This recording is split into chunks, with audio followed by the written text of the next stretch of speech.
Right, so daghan kay nagngutana no unsa ni paglutong ingon aning murag saang. Kuan na ni siya, pamilyar ni sa saang.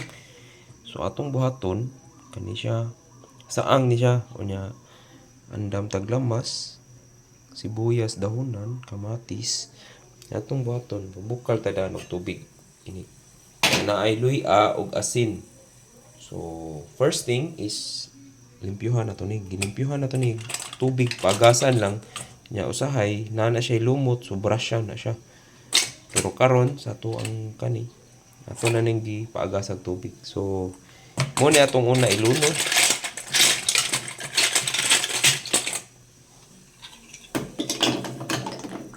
Hindi na naglunod, so pasok na.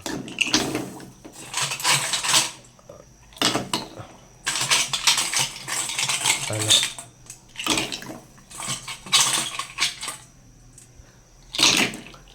So igo ra siya mo soak sa water, ana. Nya ilunod din nato ang kaning kamatis.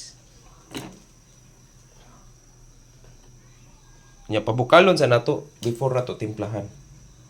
Kaning sibuyas wahion na ni nato. So kana pabukalon nato, pakusganan kayo kay para mabukal. Okay.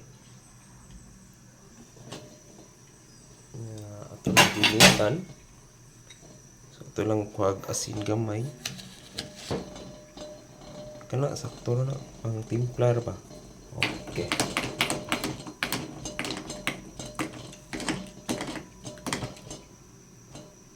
Pang timplar. Gibutangan na to siya o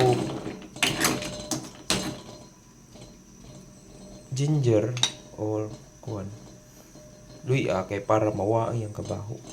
Okay. Wato na nato. Pwede sa butangan nimo unsay imong ganahan, Spanish paprika, chili powder para mas mulami ang sabaw. Butangan sa nako nag black pepper kay mo na usa sa atong ingredients. Lami kayo. Natay chili powder. Pampahalang lang gamay. Spanish paprika. Spanish paprika. Mura nam tag Indian aning timplahan. Kuan kanang black pepper. Uy, nakalimot dahil kuha sa tadiri. O sili espada. Sili espada. Para halang samot. Okay. Mix truly. Kanang bula ato ra nang kuan kay mo bula gina ang ginason. Okay. So imo nang kuha ng bula kay i-mix na to. So naon ra pagluto kinason. Okay. Serve na guys. Enjoy your meal.